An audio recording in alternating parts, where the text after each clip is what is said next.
भोइंदा गाँव हैं? ये भोइंदा है।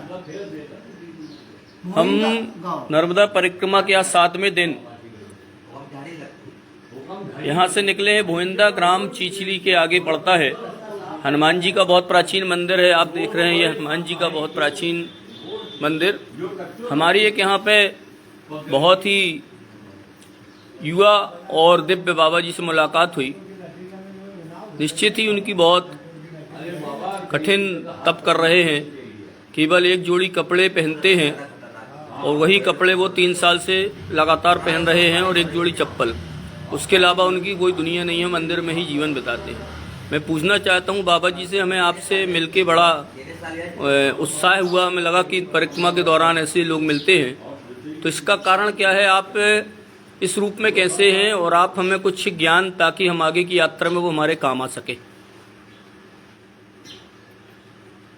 ज्ञान यही है जो जिस भेष को हम धारण करते हैं समाज में, समाज हमें जिस भेष के माध्यम से जानता है, उस भेष का जो कार्य है हमें ईमानदारी से करना चाहिए। तो मेरा संन्यास जीवन है, तो संन्यास जीवन में साधु को संचय नहीं करना चाहिए।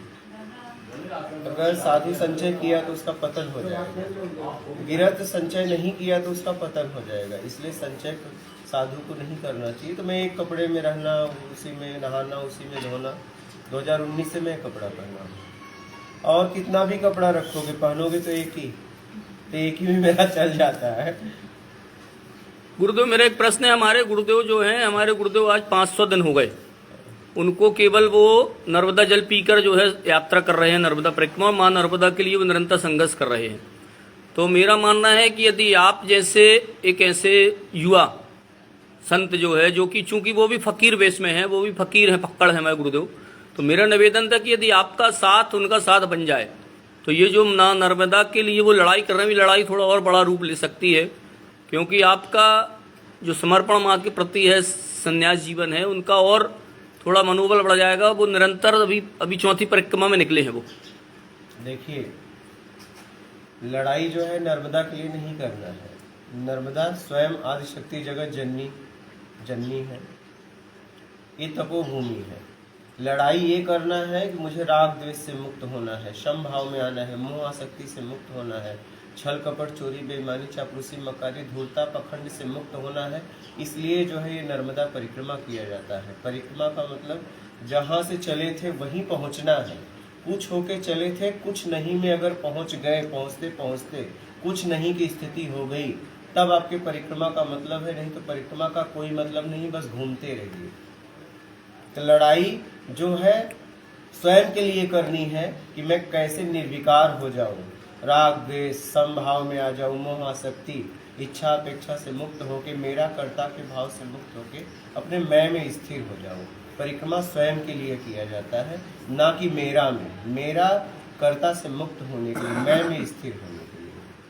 नहीं, मेरे गुरुदेव लड़ रहे हैं एक्चुअल में जो माँ नर्मदा के किनारे जो आज स्थितियां हो रही माँ नर्मदा की, तो उनका केवल एक ही उद्देश्य है कि माँ नर्मदा सुरक्षित संरक्षित हो जाए, उनके किनारे खूब वृक्षारोपण हो जाए। क्योंकि आने वाली पीढ़ी के लिए वो निरंतर, अभी आज उनका 500वां दिन है, उन्होंने अन्न आहार सब त्याग दिया, केवल नर्मदा जल पी के वो निरंतर जो है प्रयास कर रहे हैं, जागरण कर रहे हैं इस समय पे पूरे नर्मदा पथ पे। सब अपने अपने प्रयास में लगे हैं। किसी के बारे में कुछ बोला नहीं जा सकता, इसलिए कि कर्म दिखता है, भाव नहीं। कर्म के पहले, कर्म के बाद एक भाव बनता है, भाव से फल का निर्णय होता है। तो जब हम निर्विकार होंगे तब हम समझेंगे परोपकार क्या होता है। किसी को हम तब भोजन कराएंगे जब मैं स्वयं जो है भूखा नहीं रहूंगा। अपनी भूख जब मिट जाएगी तब हम लोगों के भूख को समझेंगे। तो सर्वप्रथम आत्म कल्याण करो पहले। नर्मदा के लिए हमें कुछ नहीं करना है। नर्मदा के माध्यम से जो है ये तपोभूमि है। समाज में आप ब्रह्मांड में कहीं भी जाइए पृथ्वी पर, आपको पहले व्यवस्था करना पड़ेगा, बाद में आपको तप के लिए मिलेगा मार्ग। यहाँ पे सीधा तप करो, यहाँ सारी व्यवस्थाएं हो जाती है। तो यहाँ निर्विकार होने के लिए ये जगह है। इसलिए कि संसार में तपोभूमि और कहीं नहीं है, तीर्थ स्थल है। लोगों ने तप किया, उनके नाम से तपोभूमि है। ये सीधा तपोभूमि है।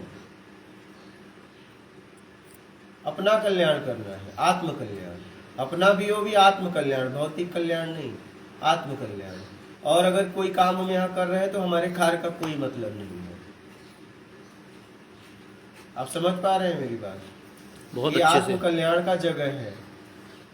और अगर कोई काम यहाँ हम कर रहे हैं तब हम यहाँ आने का कोई भी मतलब कोई मतलब नहीं है। परिक्रमा का मतलब स्वयं को जांचना, जिसे हम श्रेष्ठ मानते हैं, महान मानते हैं, उसकी परिक्रमा करते हैं और निर्विकार होने के लिए। ये तपोभूमि है, भूमि स्वयं तपो है। चलो, सभी को नर्मदे हर महाराज जी से मिलकर आज बहुत खुशी हुई।